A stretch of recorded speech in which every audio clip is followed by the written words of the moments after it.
بسم الله الرحمن الرحيم. اللهم صل وسلم وبارك على سيدنا محمد وعلى اله واصحابه اجمعين. ازيكم حبايبي، عاملين ايه؟ يا رب دايما تكونوا بخير وفي احسن حال. سامحوني يا جماعه على صوتي عشان انا تعبانه شويه بعافيه، يعني ادعوني بالشفاء.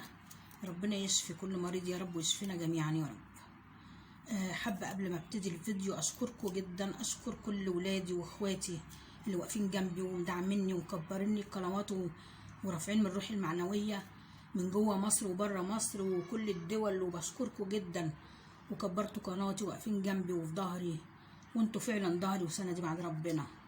ربنا يا رب يديمكم نعمه في حياتي. كبرتوا عيلتي والناس بردك اللي معايا من الاول، ربنا يخليهم، والناس اللي بتسأل عليا لما بغيب وبيحبوا لي الخير، وكل القنوات بردك اللي واقفه جنبي.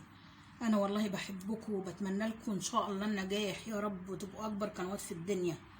ربنا يا رب يكرمنا ويكرمكم يا رب بحق الايام المفترجه وبس. وبشكركم طبعا على دعمكم وعلى وقفتكم معايا، وربنا يخليكم ليا ويجعلكم نعمه في حياتي يا رب، يديمكم في حياتي نعمه بحق جاي. معلش يا جماعه مش قادره اتكلم.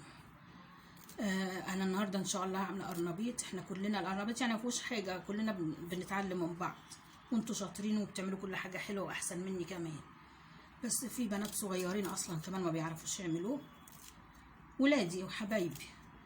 القرنبيط انا بجيبه واقشره كده اهو، كل ما تقشري القشره دي كده تاكلي حته قرنبيط دايبه كده تبقى جميله اهو. بصوا بجيبه واقشره كده وتقطعيه بقى بالطريقه اللي تجيبك، عايزه تقطعيه كبير تقطعيه صغير، دي ايه حاجه براحتك. انا هعمل طاجن صغير باللحمه وهقلي كام حته كده. هنضف طبعا ده كله ده وارجع لكم. بصوا اهو تنظيفه سهل خالص. على فكره انا ما كنتش بعرف اعمله كده، الله يرحمها حماتي هي اللي علمتوني اعمله كده واقشره بالطريقه دي كده. سبب ما بقول لكم كلنا بنتعلم من بعض.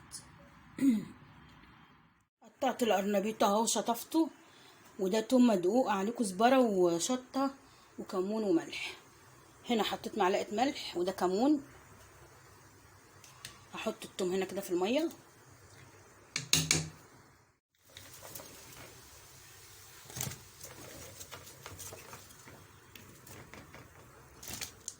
يا دوبك يغلي كده اهو غلوتين اتنين، واطلع عشان القرنبيط ما يتهرش مني ويبقى عامل زي العيش المبلول اهو.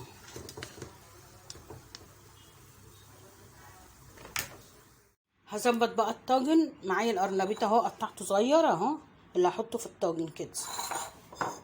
عندي لحمه مفرومه انا معصجاها، طبعا كلكم عارفين اللحمه المفرومه بتعصج ازاي. بصله واللحمه وسمنه وتحطي عليها قوطه. بسم الله الرحمن الرحيم. طبعا اللحمه مستويه والقرنبيط مستوي. هحطه بقى في الفرن على طول، يعني مش هشغل عليه بوتاجاز، في الفرن على طول. هجهز بقى حاجه اللي عندي 3 بيضات، حته هريسه اهي، هريسه شطه. عندي نص معلقه كركم صغيره، دقيق، معلقه نشا كبيره، ملح، كمون، فلفل اسود. عندي توم مدقوق اهو كنت هنساه اهو، وشويه كزبره شويه كزبره صغيرين يعني. حطيت الفلفل الاسود على البيض اهو. حط الثوم، حط الهريسه،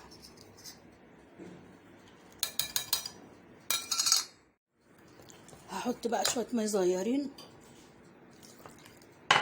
في ناس بتحط عليه خضره، انا ما بحبش احط عليه خضره ولا هو لسه بانف، انا اتعودت اعمله كده.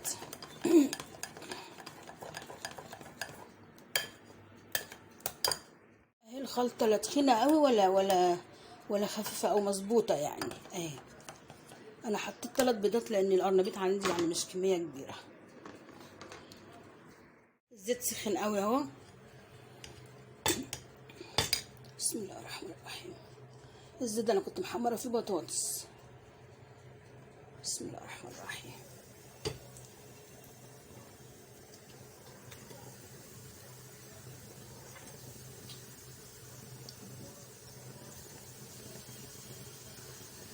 بسم الله الرحمن الرحيم.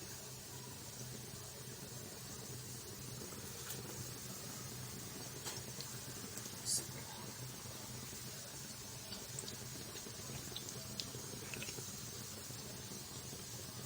متريقوش على الطاسه بتاعتي. حبايبي خلص الفيديو بتاعي. ده الطاجن، بصوا شكله جميل ازاي، شكل طبعا وطعم وريحه وكله. عملت شويه رز ابيض، انا زهقت اصلا من الاكل المسلوق، ودي اكتر اكله بحبها، اكله شعبيه حرشه كده بتقعد في البطن. اشوفكم على خير ان شاء الله في فيديو جديد. السلام عليكم ورحمه الله وبركاته. ما تحرمش منكم ولا من تعليقاتكم ولا من لايكاتكم حبايبي. السلام عليكم.